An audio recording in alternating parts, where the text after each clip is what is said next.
Hey, folks, this is Rabble Rousing Rich Bergeron. Ladies and gentlemen, the tornado tank again.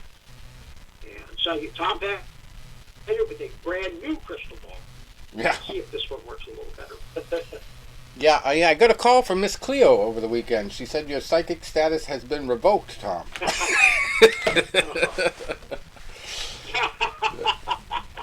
No. My old girlfriend. Yeah. Disrespected Jamaica. So anyway, John Jones, you didn't cost me much money, Tom, but I got pissed off because I lost like a 7-leg parlay in the fifth fight. Four fights won for me, and then the fifth fight wasn't the guy that I picked lost. It was the guy that I picked did not win by the right method. He won by submission instead of knockout, and that was Gamrot. No, that was Rachmanov versus Neal. He was supposed to win by TKO or decision. He was like, I don't know, 45 seconds from winning by decision or TKO, or maybe 5 seconds from winning by TKO, and he rear naked choked the guy. It wasn't even a rear naked choke, it was like a side choke. The guy was exhausted. Jeff Neal, I mean, he really didn't put up much of a fight, but when he did land, he was, able to wobble Rachmanov a couple times, but, talk about a chin of steel. So that was just very disappointing. I was pissed off. So what did I do? I said, all right, there's 2 fights left. I gotta put some kind of parlay together. So I put the parlay of Alexa Grasso by submission, which was plus 1,400. Plus 1,400. That's 15 times your money. Then I matched it up with Cyril Gagne by submission or decision. That did not pay off, of course. And I should have listened, just like I should have listened to Tony in the Super Bowl bet on the first touchdown scorers. Should have listened to the dude on ESPN who does the Daily Wager show every now and then when there's a UFC fight, and he said John Jones by submission is the best odds of this fight, and you should take that bet. So instead, I ended up doing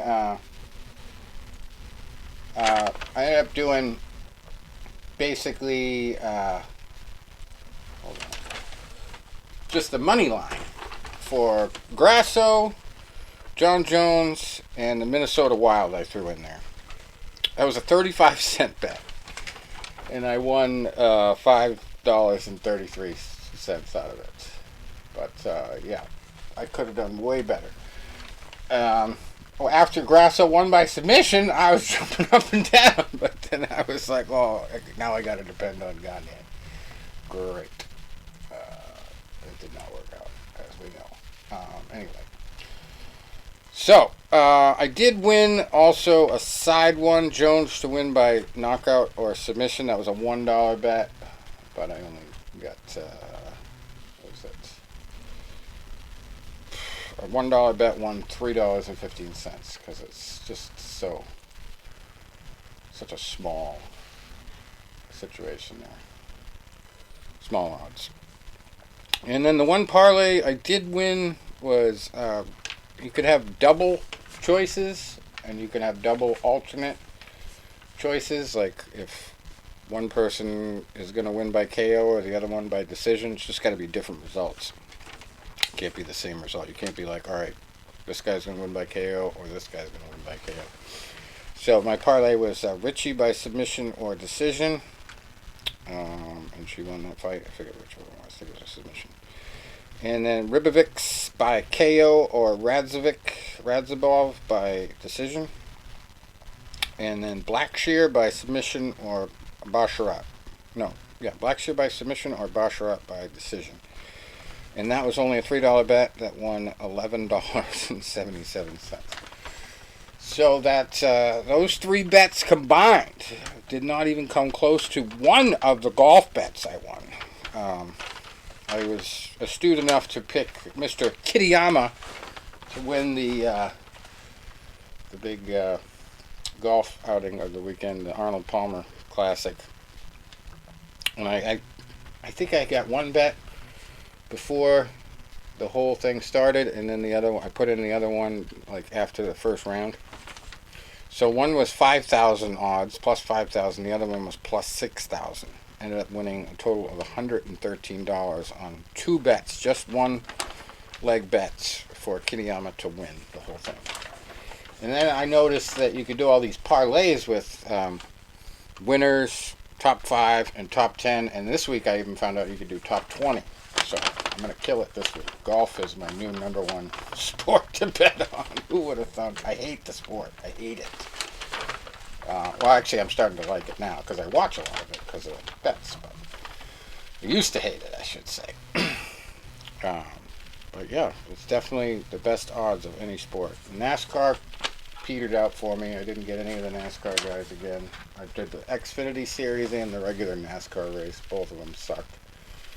It was probably the cleanest race I've ever seen in a while, which was weird because in the middle of it I remembered that Vegas, I think, was the last place that a driver died. So you'd think there'd be more wrecks. But nope. Anyway, getting back to the fights, John Jones got the submission first round very quickly, within a minute and change. And Cyril just looked very flat, looked very intimidated, and definitely was trying to play it safe. And we're going to use that word quite a bit tonight, safe, because there was one fight where safety really pissed me off. I mean, it didn't really badly affect my bets, but just enough, because I had Trevin Jones on a couple of them. But we're talking about Cody Garbrandt now that I've already blown the secret. But Alexa Grasso probably had the upset of the night. Could have been Cyril, but he shit the bed. Not much to talk about in that fight, except for maybe the controversy over John Jones taping his toes. John Jones came out afterwards and said, "If I can't tape my toes, I'm not fighting again."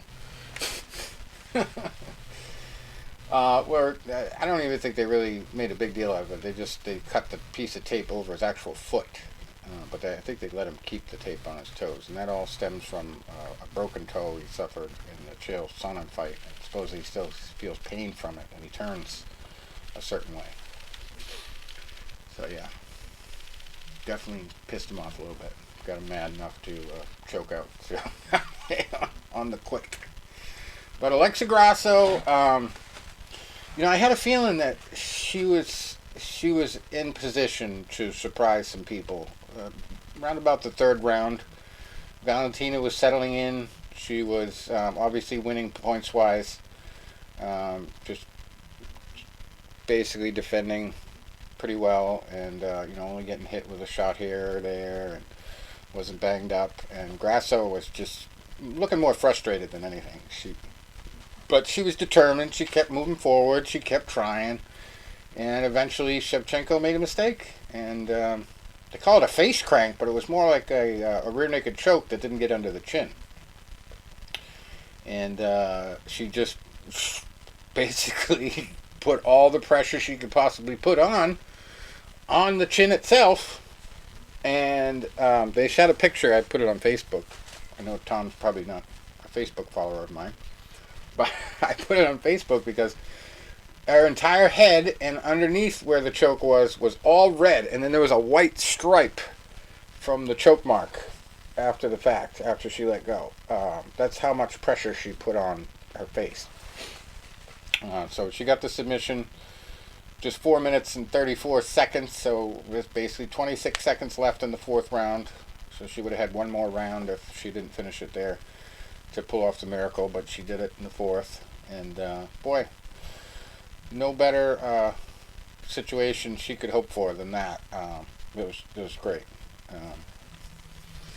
And Shevchenko was kind of a bitch after the fact. She kind of downplayed it as like, I was winning the fight, and I made all these excuses like, oh, we're definitely going to have a rematch, and she should have just basically said, you know what, I made a mistake, I lost, give it to Grasso. She pulled it off, but she had no point of her speech where she like really gave Grasso props for dethroning her. It was just like, no, it was a fluke.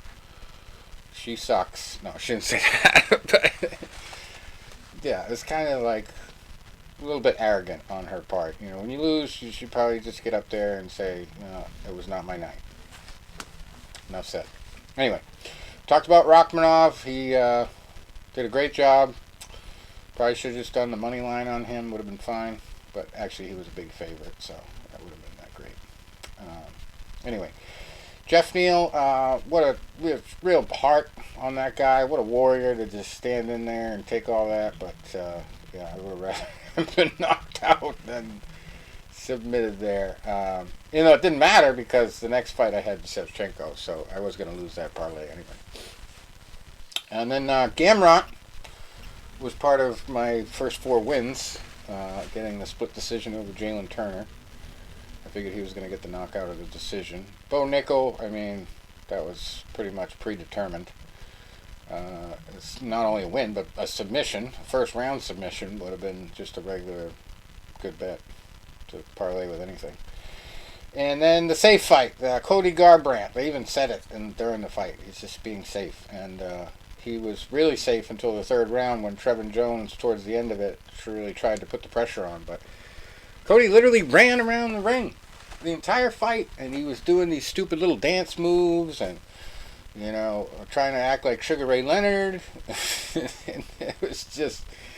obviously, you know, he's got one of those situations where one more loss, they're probably going to throw him out of the UFC. Or if they don't, you know, it's going to be next fight. If he loses, he's getting thrown out. So I can understand, but, I mean, and he's got a new camp, and he's doing things a little bit differently. But, I mean, you've got to engage a little bit more. You know, if you want to put on a show and get the bonus, like Dana White's always talking about, you got to do a little bit more than that, because, I mean, that was just the most boring fight. It was probably the only one where the crowd booed more than it cheered. And Trevin, I mean, he was trying, but I didn't like his aggressiveness either. I mean, like, he should have been running right after Cody and just, like, forcing him up against the cage. But he played his game. He did his back and forth movements, and no leg kicks. Not enough, anyway. Leg kicks probably would have stopped him from doing all that jazz. But, yeah, it just wasn't Trevin's night. He lost by unanimous decision. And then Dricus du Plessis, I think he should have got a bonus for his performance over Derek Brunson. That was such a back-and-forth fight, and ended with just 1 second left in the second. Derek just took too much punishment. And Dricus was gassed when he was landing some of those punches. But, yeah, that's probably his one weakness, is his gas tank. Yeah, that was kind of like an old bar fight. Yeah. Well, it was funny because I forgot to mention it, but the Shevchenko fight, I compared that to the female MMA version of Rocky IV. Because Shevchenko's a Russian, you know. So, you know, it's funny. Anyway, yeah, Derek Brunson tried to hang in there, but his corner actually threw in the towel to stop it, so that was interesting. Doesn't happen a lot. We've talked about that before. How come corners don't stop fights in MMA? And up until that point, the favorite, well, actually up until I think Gamrot, the favorites, all the favorites, the betting favorites won their fights. Before that, we had Amanda Ribas beating Vivian Araujo by unanimous decision. Marc-Andre Barrio beating Julian Marquez by TKO. Ian Gary over Keenan Song. That was TKO from punches. 4 minutes and 22 seconds into that fight. Thought that might go the distance, but it didn't. Cameron Simon, fellow South African teammate of Du Plessis. He ended up dispatching Leomana Martinez by, well, not dispatching him, but by majority decision. And there was some vicious low blows in that fight. Vicious. Oh, it was bad. I think there was a point taken at one point. That's probably why there was a majority decision, not unanimous. And then we had Tabitha Ricci get her submission. Helped me win my parlay, first parlay of the night. Over Jessica Pena. It was an armbar. Fareed Basharat, second fight of the night, beating Damon Blackshear by decision. And Loik Radzhabov made a play for that first round knockout, but ended up getting a decision over Esteban Ribovics. Actually, it was Ribovics who Just trying to get that first round knocked out, I think. But Radzhabov was a little bit smarter over the course of the fight. He won that one. Now we got to cruise through this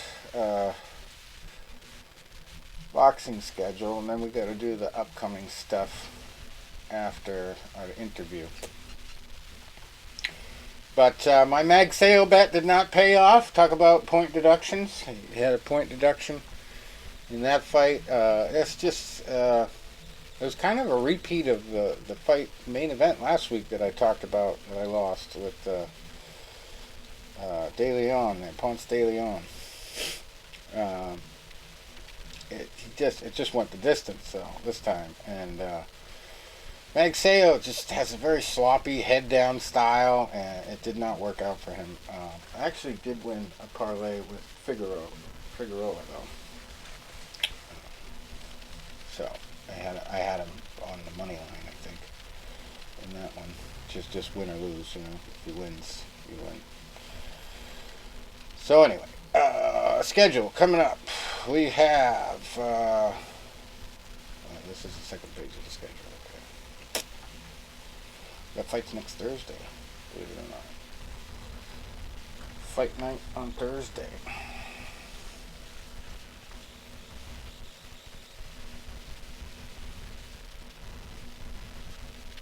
Okay, IBF Pan Pacific lightweight title tomorrow night. This guy's got a hell of a name. Fumir Tidet Cholathondemronkan. 13-1 against Jules Victoriano. 12-5 for the IBF Pan Pacific title. There's not a lot of big name action. I know he's got somebody's always got to go fight. I don't know what country this is, but it's some kind of foreign country here. Anas Mesadoui, 14-0 against Miguel Parra, 21-3-1 at welterweight for the IBF International welterweight title. And then Malik Zinad, 20-0 against Mikhail Diallo, 20-0-2 for the WBA Continental light heavyweight title. Those are the two biggest ones there. Let's see. Paris. And the big one in Liverpool, Diego Pacheco, 17-0, fighting Jack Cullen, 21-3-1 for the WBO International Super Middleweight title. And we got Robbie Davies Jr., 23-3, fighting Darragh Foley, 21-4 with one draw at Super Lightweight. And then Rhiannon Dixon, 7-0 against Vicky Wilkinson, 5-0-1 for the Commonwealth Boxing Council Lightweight title. Let's see. And then down in Australia, we got a pretty decent card with a bunch of titles on the line. Tim Tszyu, 21-0, fighting Tony Harrison, 29-3-1 for the WBO Interim World Super Welterweight title. And we got Corin Mazoudier, 11-2, fighting Ben Mahoney, 13-0 for the WBA Oceania Super Welterweight title. And not Saul, but Sam Goodman, 13-0, fighting TJ Doheny, 23-3 for the IBF Intercontinental Super Bantamweight title and the WBO Oriental Super Bantamweight title. None of those guys sound Oriental. Okay, and we got Isaac Hardman, 13-0, fighting Rohan Murdoch, who's 26-2 for the IBF Australasian. That's a new one. Australasian Super Middleweight title. Learn something new every day. And then we get into next week with fights on Tuesday, Wednesday, and Thursday. One's on Tuesday from Japan. Nothing really too special, but there's a big one on Wednesday. Paul Fleming, 28-0-1. This is somebody's always got to go fight of the week. Fighting Charlie Suarez, who's 14-0. And there's a bunch of titles on the line. IBF Intercontinental Super Featherweight, IBO Intercontinental Super Featherweight, WBA Oceania Super Featherweight title, and WBC Asian Boxing Council Super Featherweight title. All on the line. So, we got all those. We got Thursday night, Jean Pascal.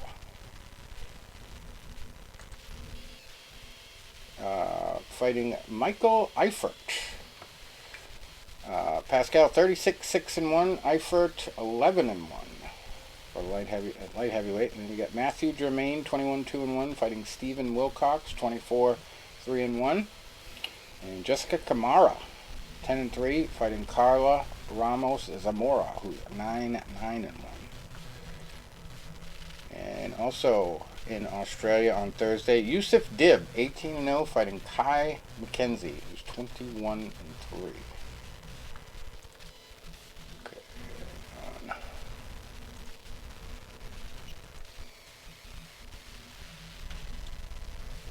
Delete some files to get some space. We're running out of space on my old computer here for these shows.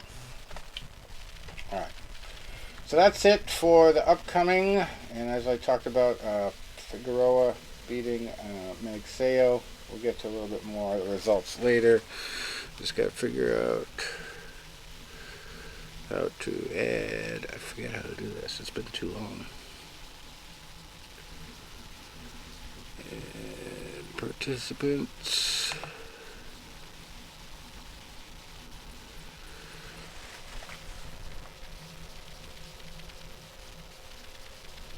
Let's see. Back to Saturday.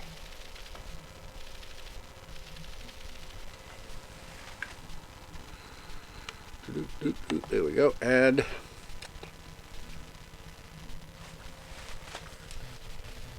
Well, last Saturday, we'll just go over it while we're going through this. The favorite, obviously, was Figueroa going into this one. He beat Magsayo by unanimous decision. And both of them had one loss going in. And now Magsayo's 24-2 and Figueroa 24-1. I'll tell you, man. Yep. I watched the last two rounds of that fight, and they had been they were ahead on Showtime going into the 10th round. They had him up by, I think, a point or two, and they had Figueroa winning the last three rounds. They had him winning by a point. And when you got to the judges had it, 9 rounds to 3, 10 rounds to 2. Even the amount, obviously I couldn't, give my opinion on the first 8 or 9 rounds because I wasn't home. I was actually at a live fight card right outside of Philadelphia last Saturday, which I'll have to break out into in a little bit when we get a chance, because one of the best and most unique fights I've ever attended. I've been doing this for 30 years now. Yep. Let's see. I guess we'll just hit the dial pad.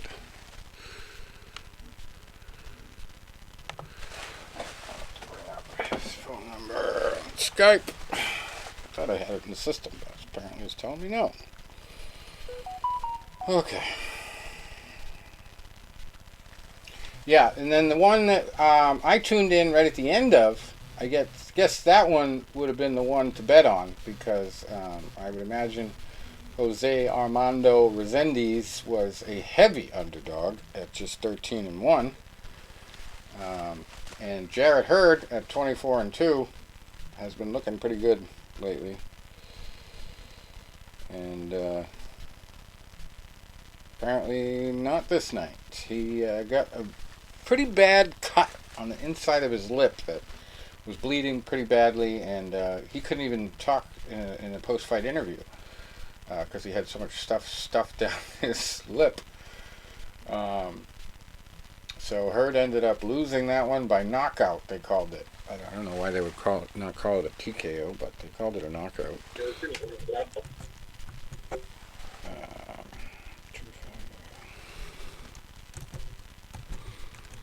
But yeah, I guess there was a lot of blood.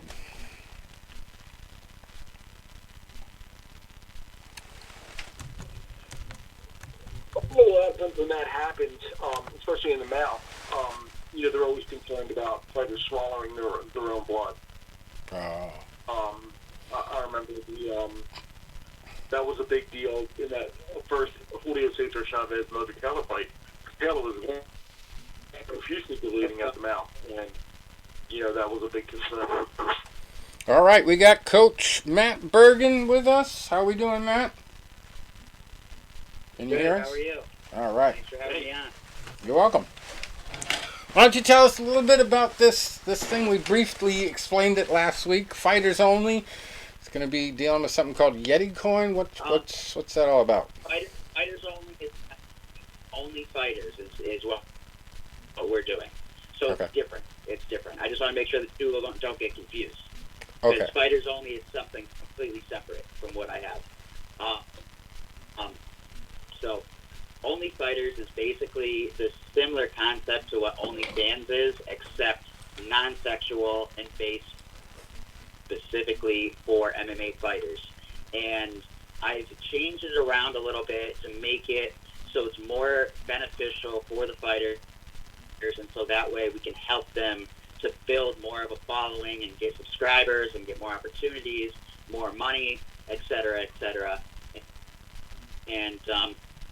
And we were supposed to launch on the 5th, and things just didn't work as planned with the website.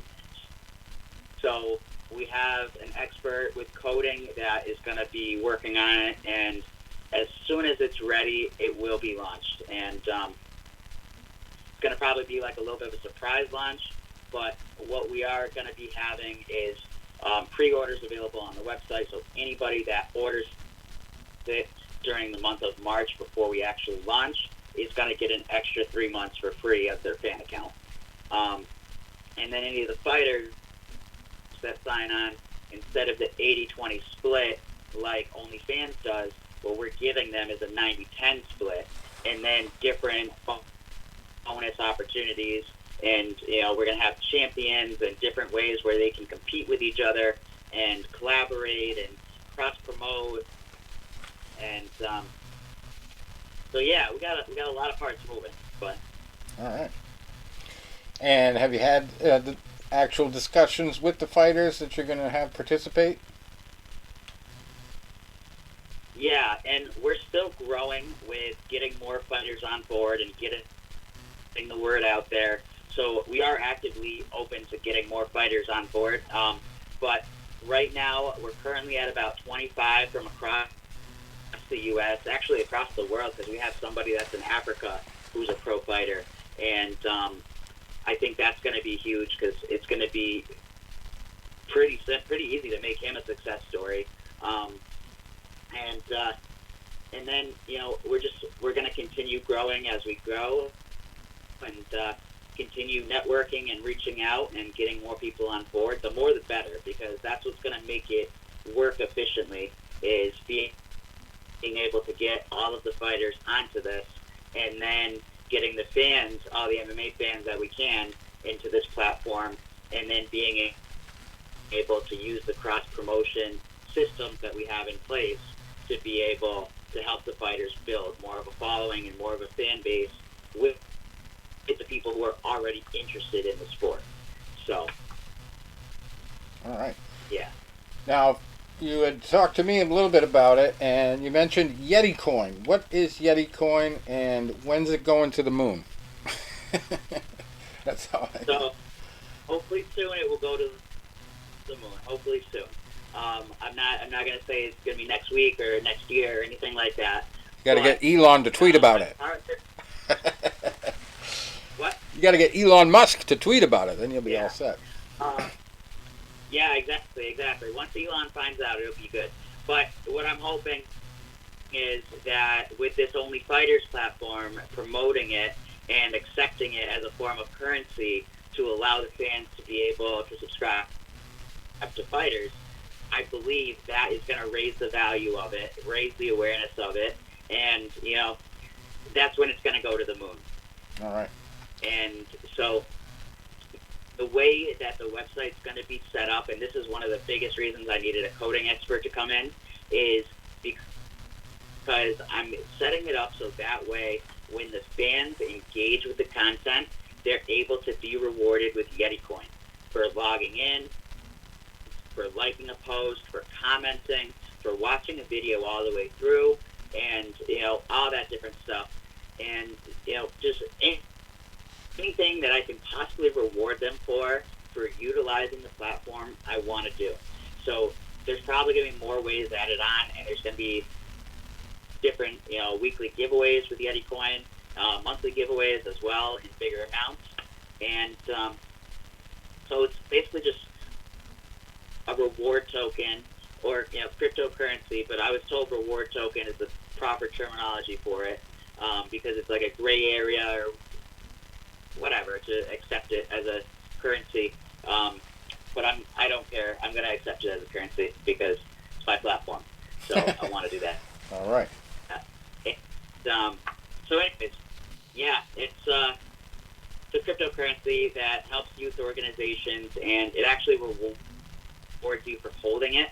And so every day I'm getting more and more as a result of just holding it, because every transaction that happens, every time someone buys it or sells it, a percentage is taken out and burned out of existence. So there's less in supply every day, and then a percentage is taken out and redistributed to everybody who owns it.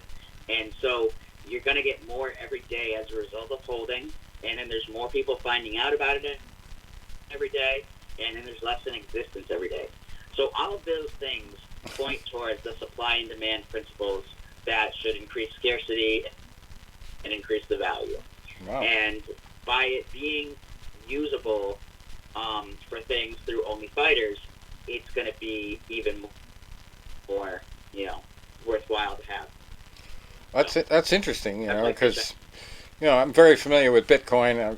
I've invested in it a little bit here and there through PayPal and Venmo. They have their offerings, and my favorite has been Ethereum.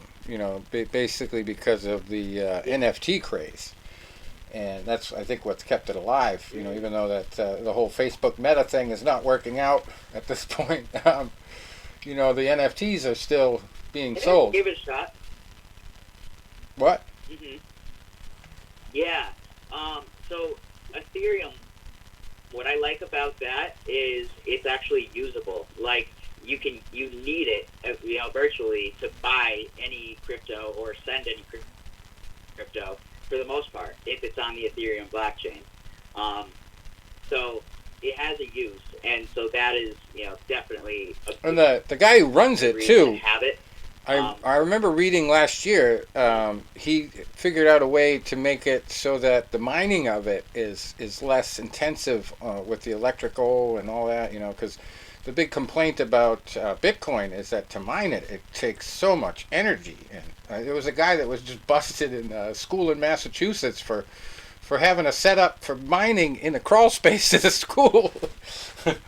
So, oh wow! Yeah, it was like a janitor or something, and it was such high bills that they found him, and so they've been trying to figure out ways to make it more green, and make it more practical for people to mine it without just wrecking the power grid. Basically, not wrecking it, but like straining it. Right. But yours, Yeti Coin, that's one of. Sounds like a really interesting theory where, I know Bitcoin, there's just a finite amount and that's it. Once that's reached, that's it. They're not going to create anymore. So the idea of some taken out of existence, that's new. Yeah. And then the fact that you get more every day as a result of holding. That is another bonus to it. It would seem those two principles would counteract each other, though, in the long run. But I guess they've got it figured out. These are smart guys. Well, I think they'll work together more so than counteract each other. Right. Just like supply and demand. Like if we look at the U.S. dollar, for example, 40% of all the U.S. dollars that exist was created in the last 3-4 years. So, and most of that's all virtual anyway. So we're basically on digital money.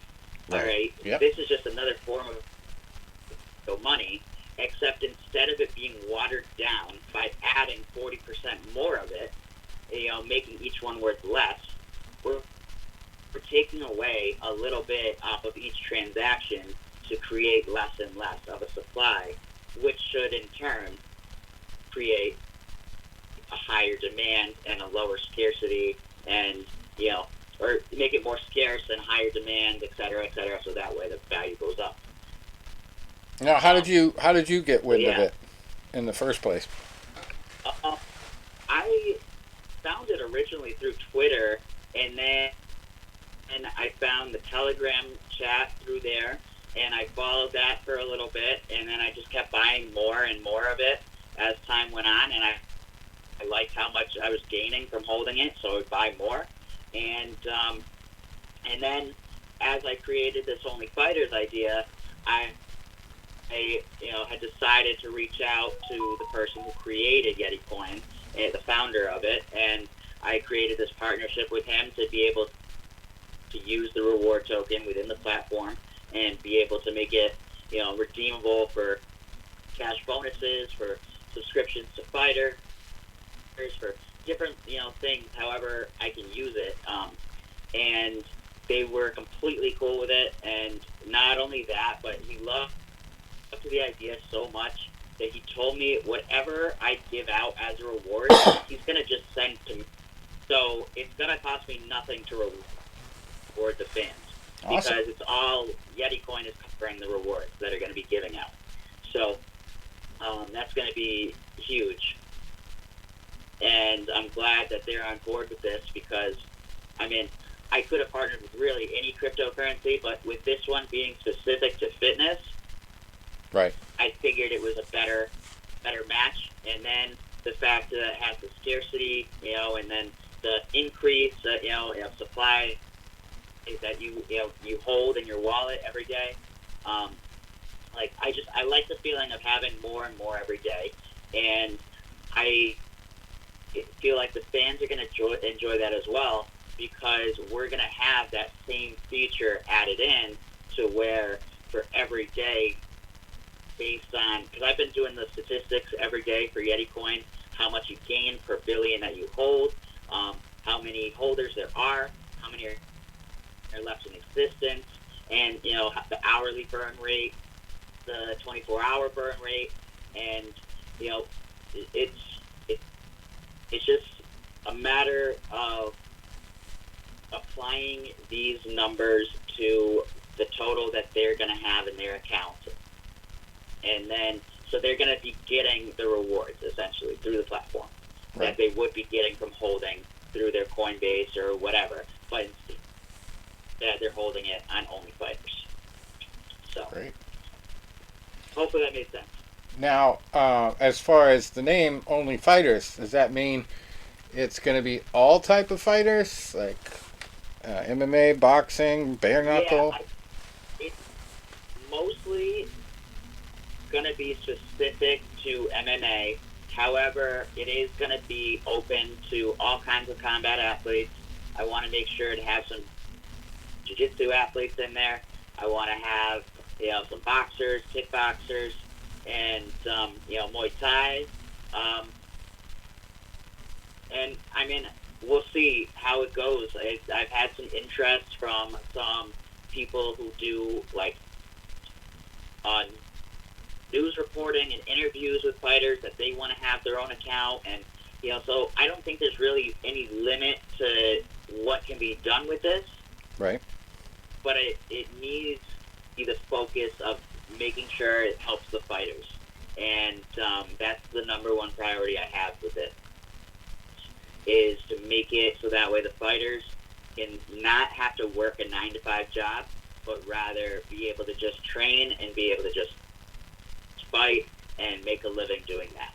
And so, this is the idea that I came up with to help make it work. And so whenever a fan wants to subscribe to a fighter, in order for them to subscribe to any fighter, they first need to get what's called a fan account. And so on the fan account is where we're going to be doing the cross promotions, and where we're going to have contests, where we're going to have the fighters be able to compete against each other, and where they're going to be able to post their content as well for all of the audience to see within the platform. And then they're going to be able to post onto their specific accounts that people are going to need to be able to subscribe to view it. But anyways, my plan for this year, and I'm not 100% sure how I'm going to get there yet, but I am determined to get 1 million people onto this platform having fan accounts, and I'm going to have an average of 10,000 subscribers to every fighter. That is my plan. That is the goal. That is what I'm making happen, and it's just one step at a time, but it'll get there. Awesome. Yeah, I kind of am on the same wavelength. I haven't really done much with it, but I created a website called paythefighters.com. And right now it's just a blog. Okay. It's got kind of a couple old posts on it, but I got into that trend because of a friend of mine, John Scully. He's a former boxer, and we've interviewed him probably about 4 or 5 times on the show over the years, and I've met him in person. Went to a boxing reunion that he held in Boston a few months ago. And what he does is he has started to do auctions right on Facebook because he has so many followers in the boxing world. I had actually talked about editing his book years ago. He wants to write, called the Iceman Diaries. That's his nickname.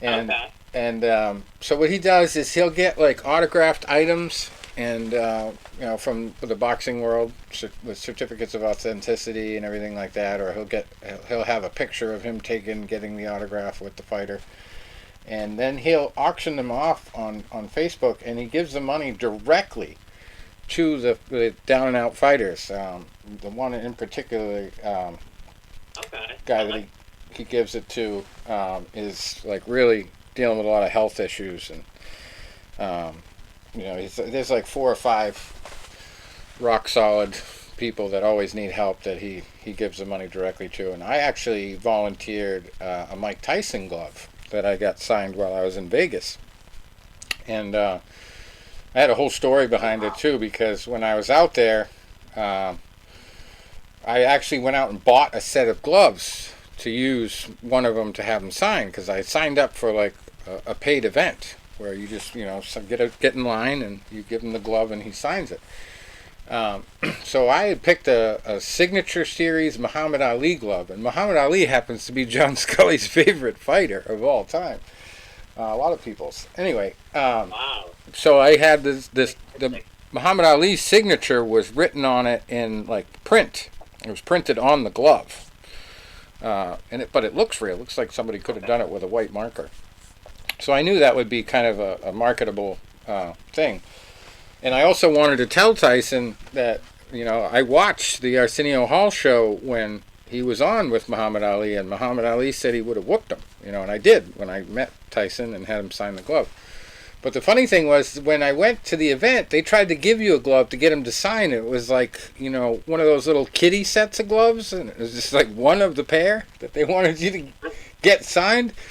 And I was like, no, you guys can keep that. I got my own glove.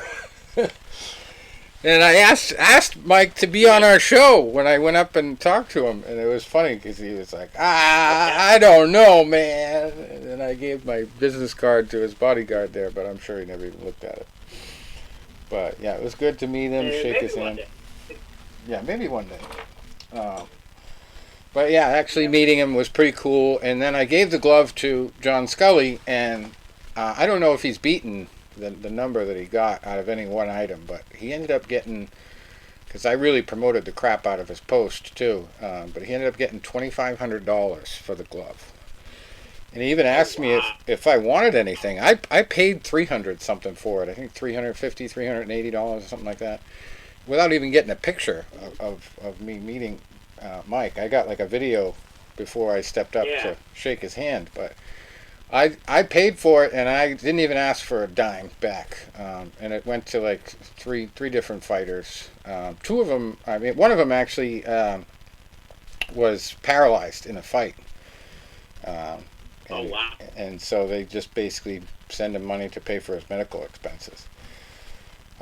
So yeah, it was a good feeling to know that I was doing something to help sustain a great guy that really put it all on the line out there, and gave everything he had to the sport, and now the sport's able to give back to him in ways like that. And then Mike Tyson found out about the $2,500 glove, and now him and Scully are really good friends. And Mike actually signed recently a bunch of artists' renditions of his face. Like this guy did a pencil drawing of his face, with a big tattoo and stuff.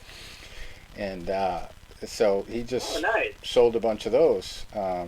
And there was a clip after Mike Tyson's exhibition fight with Roy Jones Jr. where he was talking to reporters, and he actually mentions John Scully. He goes, yeah, Scully, he's got all the numbers. He's a great networker, John Scully. So the reason why I mention him and bring him up is he's probably somebody you want to reach out to. I'll give you his information for sure, and then he could probably help you get some boxing people on board. I feel like we probably help each other out for sure, because that could be a good cause for OnlyFighters to be a part of as well. Yep. And I know I want to do things with this, like obviously help the fighters, but I also want to be able to do things like plant trees, be able to donate food to people, and just good causes, things like that are going to make a difference in the world, and make a positive change. Awesome. But I had never thought about helping injured fighters before who are, down and out like that. That's a really good idea, and I would. Yeah, we talked last week. Love to be a part of that. They just introduced a bill in California for a pension fund for MMA fighters, and I know they had tried that with boxing before. I like that. So it gave me a good reason to start updating paythefighters.com, because I wanted to write about that, and then I was going to have you on the show, so we'll post your interview on there.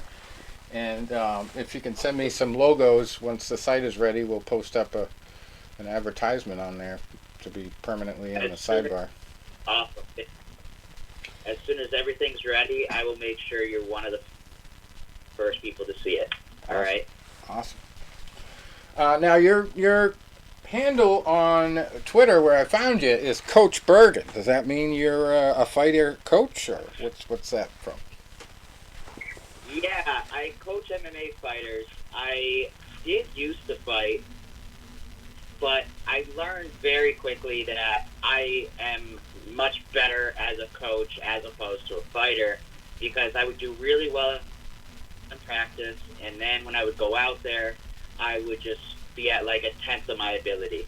And I don't know if it was like, it's definitely something mental for sure. But I don't know if it was like stage fright or being, I don't really know, because I've like been on gigs before and done things like speaking gigs and motivated people and whatever. But, and also when I was in high school and did wrestling, it was the same kind of situation where I would do fantastic in practice and be able to just dominate. But then when I would come to the matches, I would beat myself. And so I realized that instead of just going and keeping getting my ass kicked, I'm going to just focus on helping people to get better. Because I have all this knowledge of it and all this, stuff that I am good at doing and that I know how to do. And it'll be more beneficial to apply it to help others make their way in this sport, as opposed to me trying to make something happen with it. Right, yeah. So, they say everything happens for a reason, right? With me, exactly. I was trying to make a boxing comeback. I was training at the same gym that not Muhammad Ali, Marvin Hagler had trained at, with a coach named Goody Petronelli, who you might have heard of. And I broke my ankle, so that curtailed that comeback. Ooh. And actually, one of my last sparring matches was with a guy who ended up winning the New England Golden Gloves, and he broke my rib. So he was obviously going full force and trying to impress people. Yeah. But that kind of showed me I was really good too. Yeah, it showed me I was really needing some more, needing to take it to the next level if I was going to do it. And then I tried to do MMA, and I did a whole week-long training situation up in Maine with a small team up there, and ended up getting shingles. So that killed that comeback. So everything happens for a reason. I kind of had that idea that I was going to get one MMA fight before I turned 45, and I turned 45 last year, and it didn't come along. So I guess it's not happening. But I don't know. Who knows? You know, maybe I set 50 as the deadline, and just do one. I would like to just do one. You know, that way I could say I've had boxing. I've done boxing in college and got a bronze medal in the nationals. So if I could do one MMA fight, I think that would be enough. Especially if it was a win. If it's a loss, then it would definitely be one. But yeah, I know the feeling. I probably would be a better coach. Than an athlete. 53. Yeah. Yeah, there's a group of... Obviously, like, you can't expect it to score either. But it's still possible to make, to have an amateur fight at this age. And, there's probably going to be somebody else that is around your age that would want to do an amateur fight for the first time. Right. It's possibilities out there. Definitely. So I hope we do have an amateur fight. I would love for you to do that. That would be great. To be able to accomplish that for yourself, because I do think it's something that people should experience and just like know what it's like. And I know there's a lot of MMA fans out there that will think they're tough, but they won't actually step into a cage ever, or even fight anybody. And I think everybody should at least once know what it's like to be punched in the face. Choked, just to know what it's like. Yeah. It's not. Yeah, it was kind of funny because as a guy who's boxed most of pretty much half my life, really. As far as not actually competing boxing all that time, but training in it. When I first kind of came up with the concept of going into MMA, at least in the amateur level, and I started mixing in all the kicks, elbows, and knees, like I really had a completely different style than I'd ever seen. It just kind of naturally developed. Like I was throwing elbows like jabs and stuff like that, and I'd never seen any other fighter do that.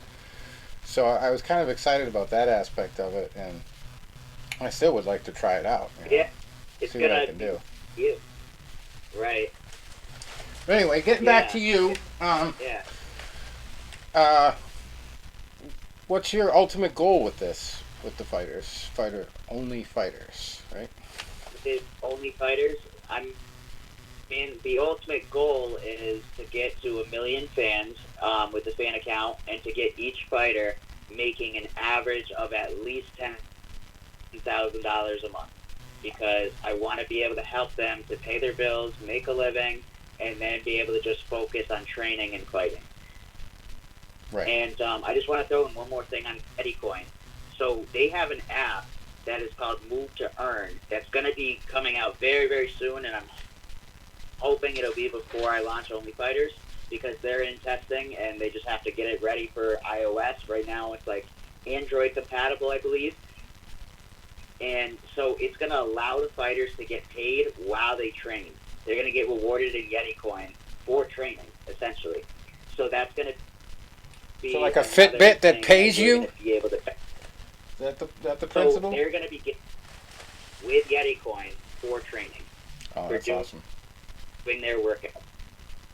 So what more could you really want? You're going to be getting paid to train.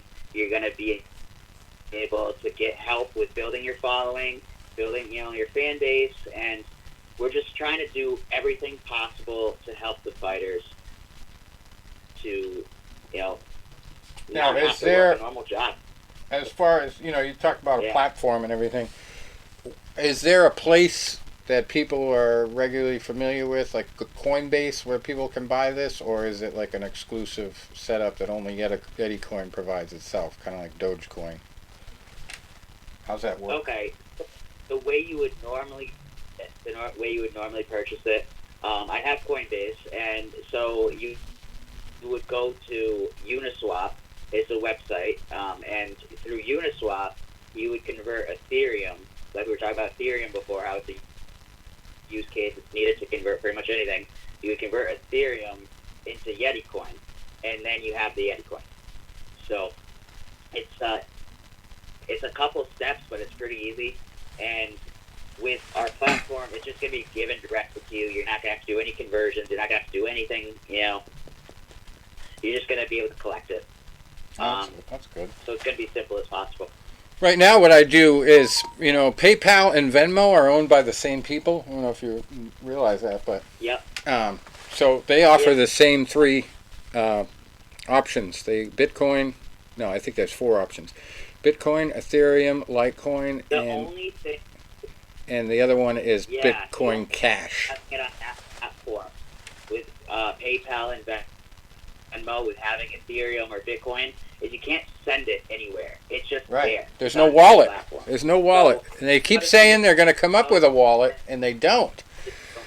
The worst part is you can't even transfer normally from PayPal to Venmo cash, right? So what I do is I take my PayPal debit card and I buy crypto with it on Venmo, and then I cash it out.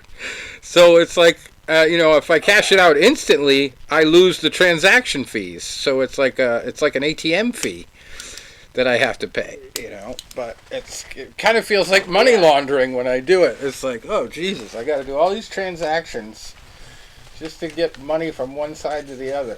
It's nuts. I know.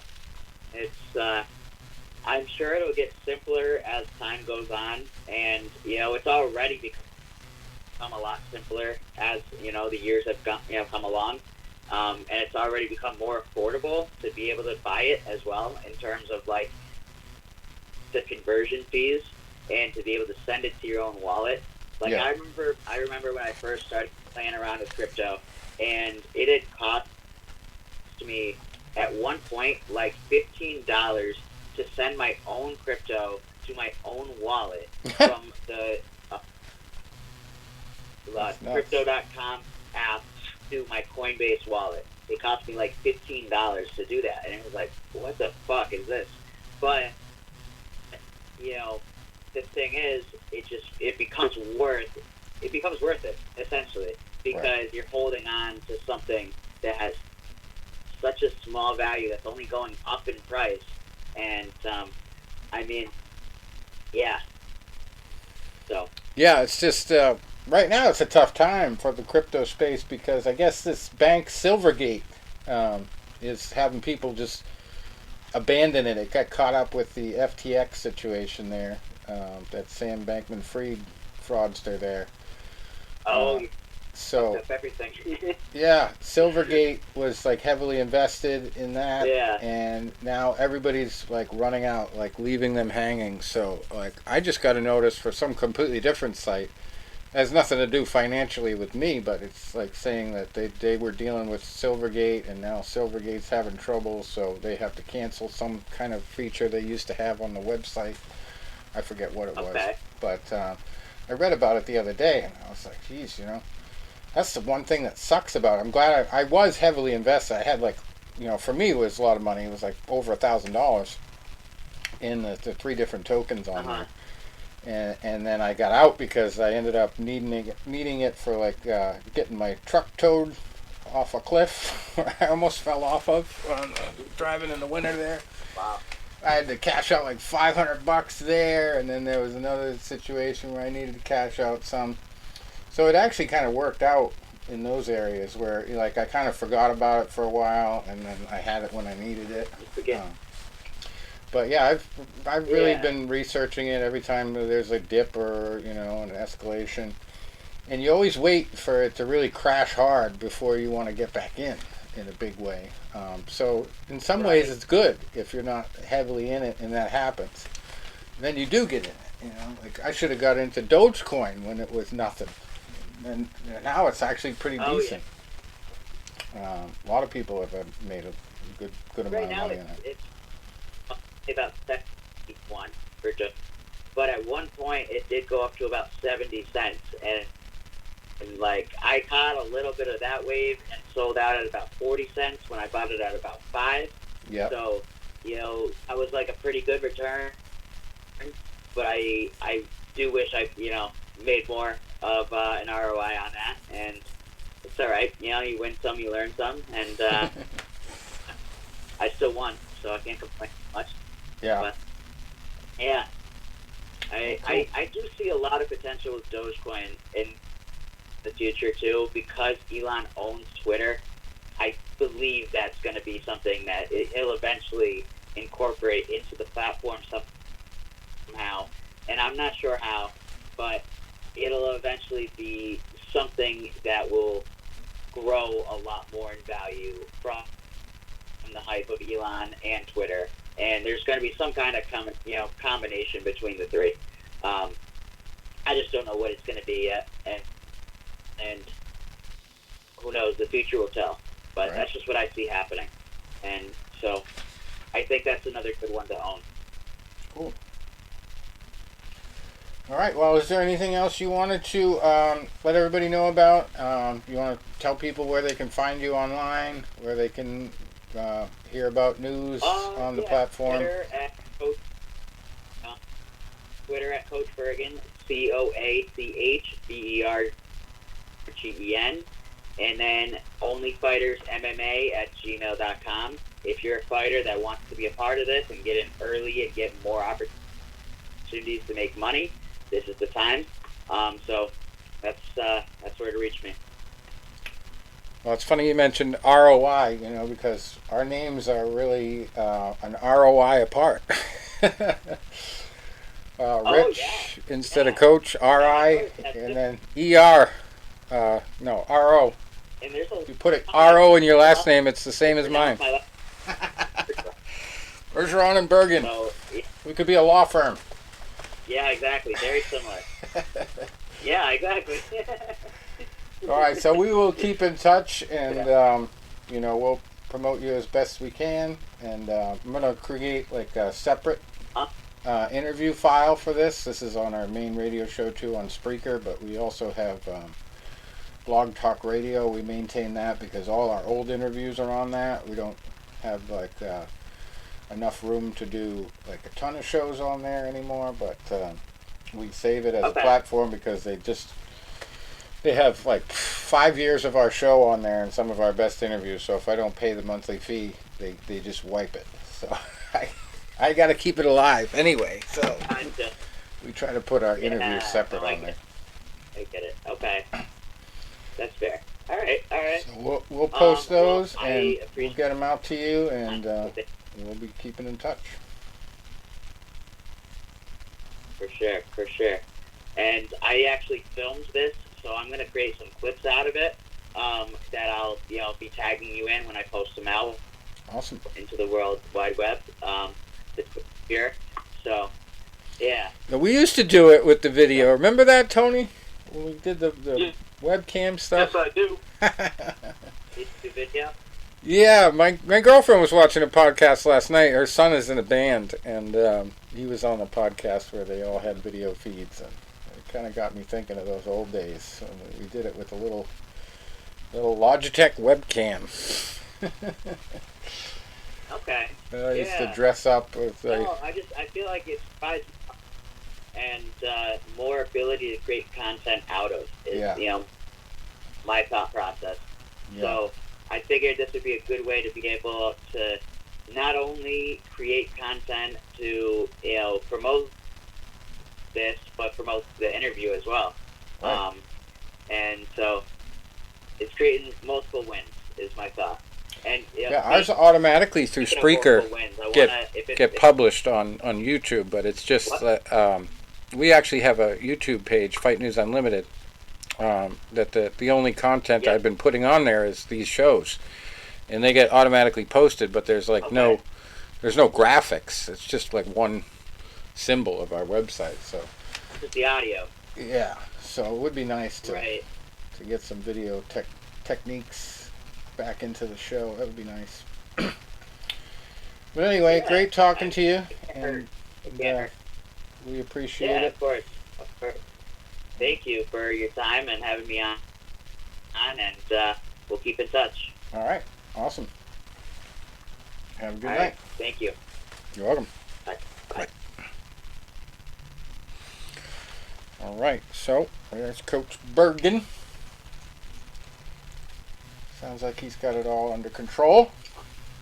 I would not want to be the programmer. Sounds like a lot of work. That's going to be a lot to figure out. I did a little computer programming at computer camp when I was in elementary school. But I was like making the computer count. That was basically the extent of my computer activity. Now the big thing is this artificial intelligence. Jeez.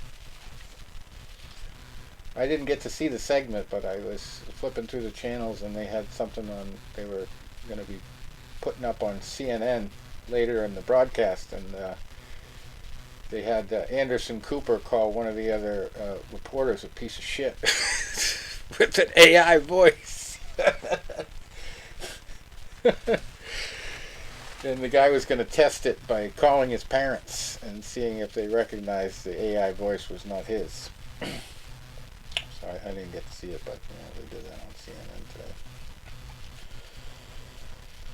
But yeah, I was thinking there's got to be a way to use artificial intelligence to do the betting, the sports betting. Like predictive analysis, I think they would call that. Like Rain Man counting cards. Who knows, Maybe it could be perfected. It could be. I had a guy that I used to work with years ago. Rich, you would really like him. He was a statistical analysis for my company. He was a PhD, masters, all that stuff. So he joined my football pool for a couple of years. Now, the football pool that I run, I've been running it for 22 years now. You pick all the winners every week. So if there's 16 games week one, you pick the winner of each game. So it could be if the Eagles are playing Dallas, you pick whoever. Patriots are playing the Bills, you pick whoever. And then for the Monday night game, you pick the points tiebreaker. So if the Eagles are playing Dallas on Monday night, you pick the Eagles, and you think the score is going to be 31-28, you pick 59 points. And then if there's whoever gets the most wins that week, will win the jackpot. If it comes down to two people with the same number of wins, it goes to the points tiebreaker. And every week there's a winner. Sometimes people split. And then at the end of the year, all your wins accumulate over the year. So you have 10 wins week one, 12 wins week two. I put them all on the spreadsheet. It's a lot of work, but I've been doing it a long time. So I had this guy. He was like a PhD. He was in my league for 3 years. He took first place overall twice, and I think he was third place once. And plus, he won a couple weeks each year. And he would say, he goes, I do a statistical analysis on every game. Eagles are playing Dallas. It's going to be in Philadelphia. So, okay, Dallas on the road is whatever, Eagles at home or whatever. The temperature is going to be, whatever. Dallas is a warm weather team. They haven't played well in colder weathers.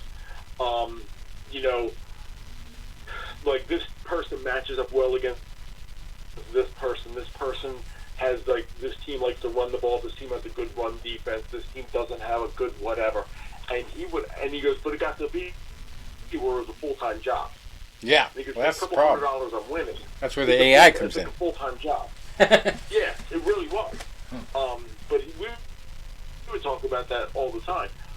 So there are people out there that are literally like that. They're like, as you'd say, a Rain Man. Now, cards are different than an actual sport because there is, obviously, you're playing a card game. You're playing like blackjack, like they did in Rain Man. Well, there's only so many cards, and there's so many face cards, so many number cards, and he could count them where he would kind of figure out what would be coming next. Right. There's no real variable in that. There's this many face cards and this many number cards. In a sport like boxing or MMA, you have that punch. Right. Where a underdog lands that big shot. You have, NASCAR where there's an accident.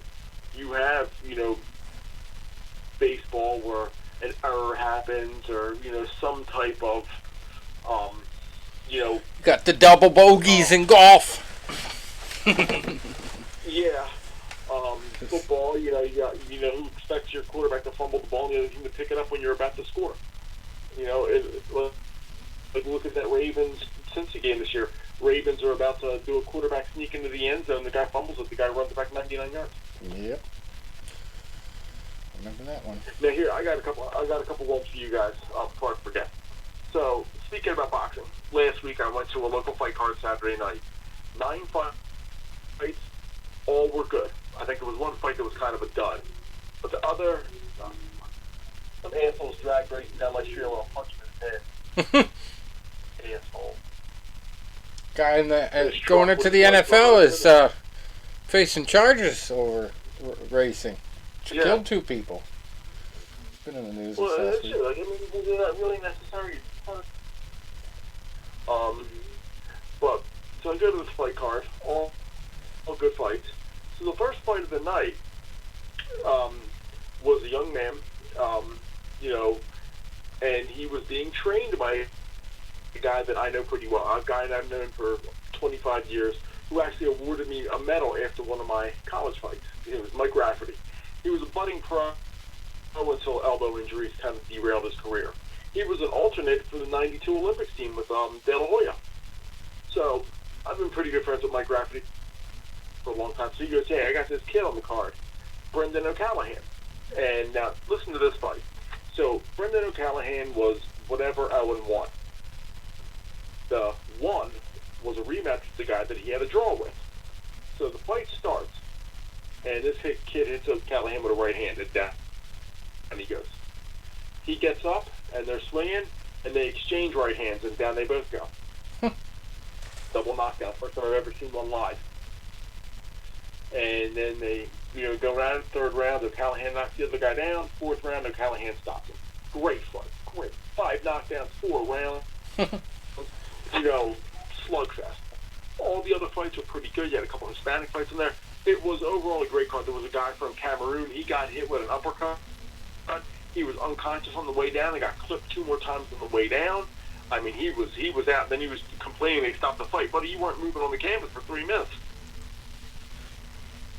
But, so now, fight's over. I come home, and I'm thinking, what can I do to be funny?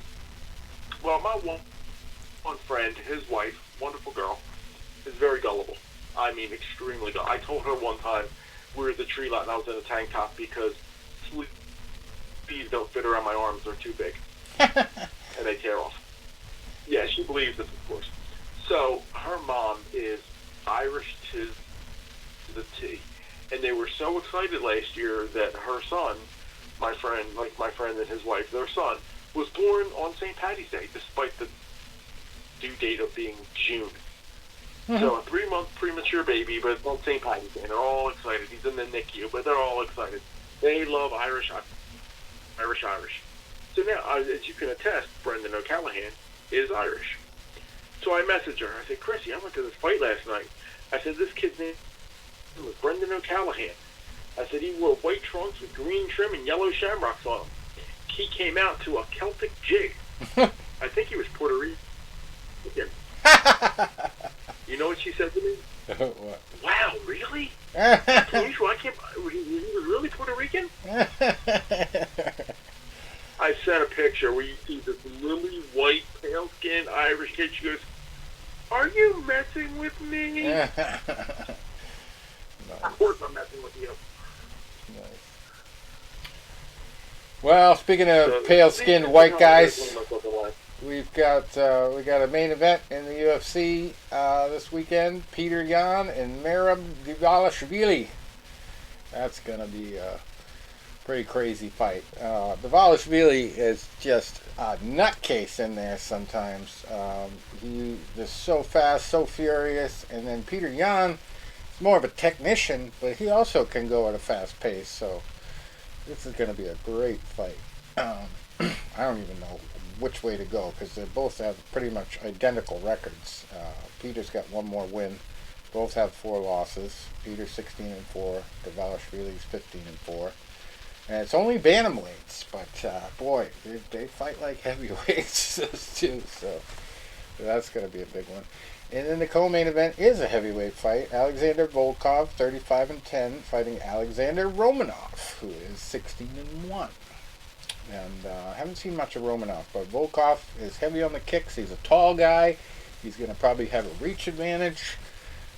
And talk about technicians. I mean, you don't get 35 wins in a career in MMA without being a technician.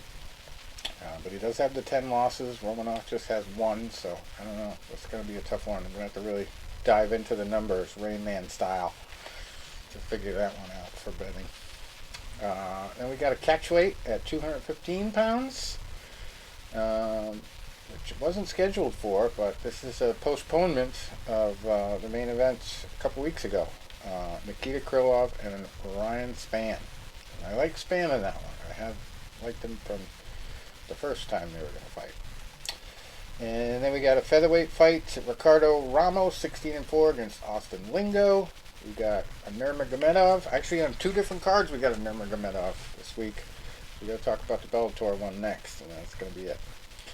Saeed Nurmagomedov here. He's 17-2 at bantamweight, fighting Jonathan Martinez, 17-4. And I have a strict betting policy: never bet against the Nurmagomedov. It's just my theory. Although I never got to bet for or against the original Nurmagomedov, as he got out before I got involved. Vitor Petrino, 7-0 at light heavyweight. Ooh, what happened there? That just brought me to a whole different screen. What I did. That's weird. Anyway.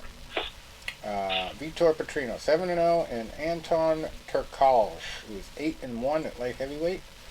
We got Carl Williams, 7-1 at heavyweight, fighting Lucas Brzeski, 8-2-1.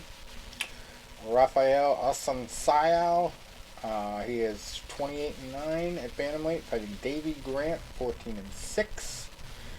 This is a weird name. Never even heard of this name. Cedriquez Dumas, 7-0 at middleweight, fighting Josh Fremd, who is 9-4. And Mario Bautista, 11-2 at bantamweight, fighting Guido, our Guido fight of the week, Guido Canetti, 10-6. Ariane Lipsky in the 4th fight of the night at flyweight. She's 14-8, fighting JJ Aldrich, who's 11-5. Victor Henry, 22-6, and Tony Gravely, 23-8 at bantamweight.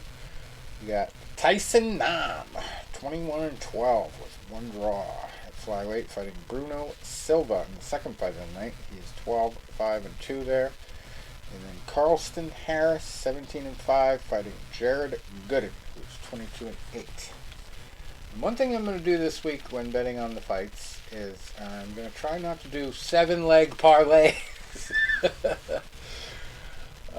I think I'm going to limit my parlays to 4 from now on. Max 4, because that's what I had last week. I would have had the 4 first fights. So max 4. Usually 3 is the better number, I think. 2 or 3, but 4 is going to be my max from now on.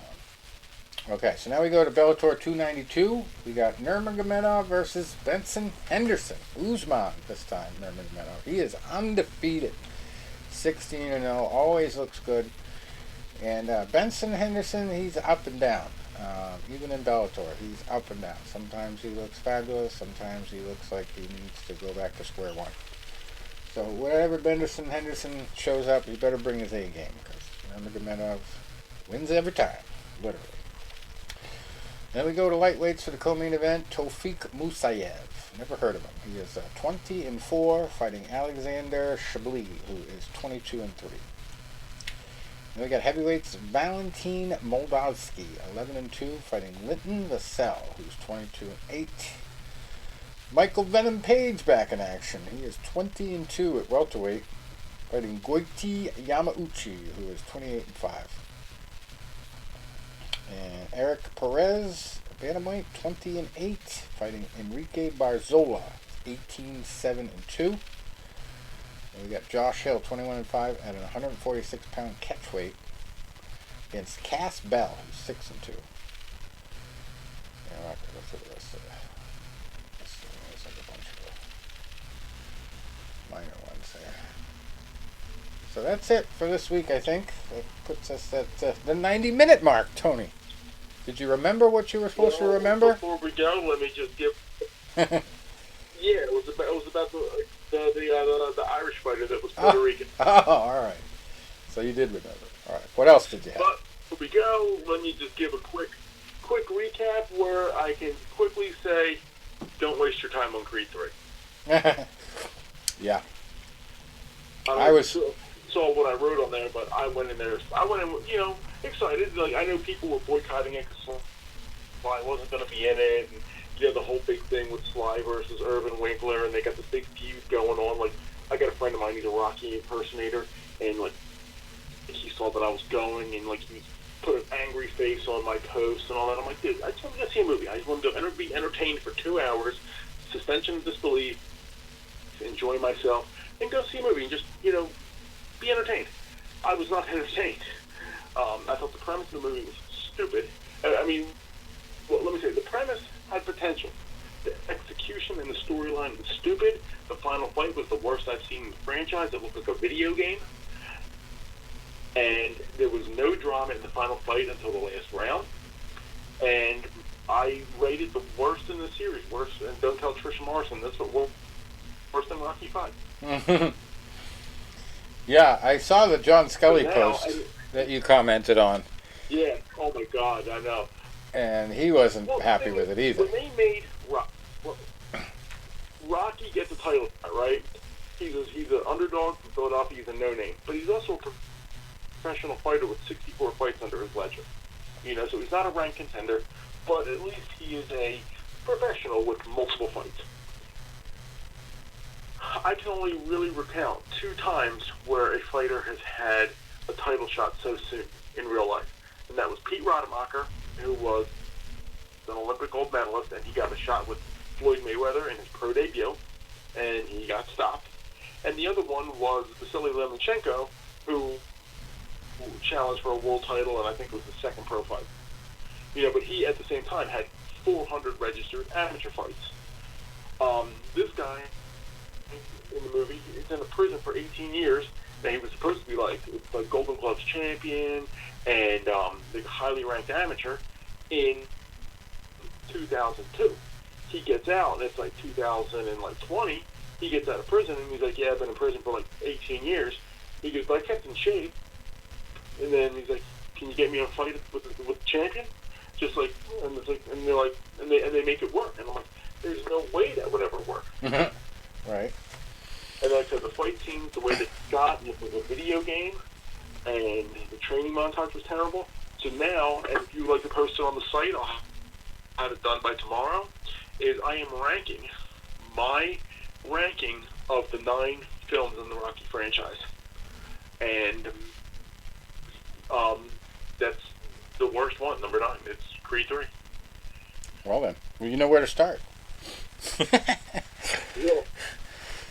I was actually thinking about doing an update to our YouTube channel and filming myself doing Rocky 4 stuff with the logging. And, because I've been doing stuff. I actually did a crazy workout the other day, not on purpose, but, we were cutting next to this huge slope where it was all snow, deep snow. And I made like a walking path. It was like a staircase almost, where I'm carrying a log over my shoulder. I was like, oh, I should be filming this. And then we could call it Better Than Creed 3. Yeah. Well, I'll tell you, it's funny. When I was writing my review, and I was doing the movies as I was ranking them. So Creed 3 is number 9. And then Rocky 5 is number 8. It's coming down. So then, when I did Rocky 4, I did 3 versions. I did the theatrical version, which is obviously the most well-known, the one that was released in 1985.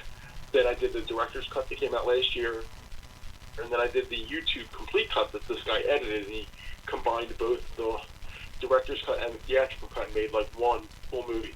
So when I was writing about the theatrical cut, I was like, this movie was so over-the-top 80s. It was a cartoon villain, a lot of music montages, the Cold War, I'm like, everything. And then I was like, this movie is like literally a fast food meal.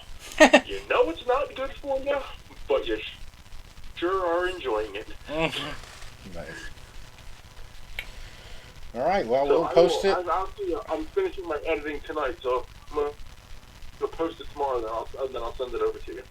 All right. We'll put it up on Fight News Unlimited too.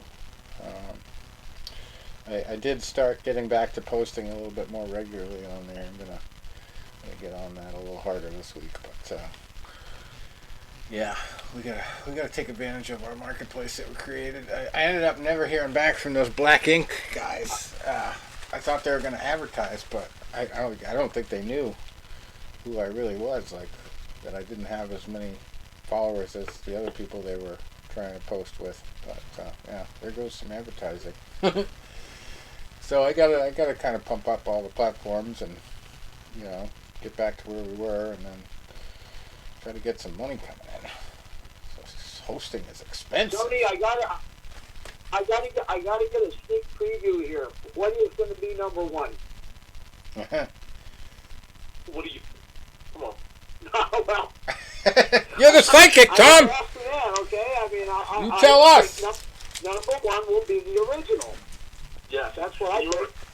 The way I ranked them, I would tell you. I said when I put Rocky 2 at number 3, I came out and I said between Win and Yo Adrian, I Did It is my favorite of the franchise. That segment of 25, 30 minutes, my favorite, absolutely.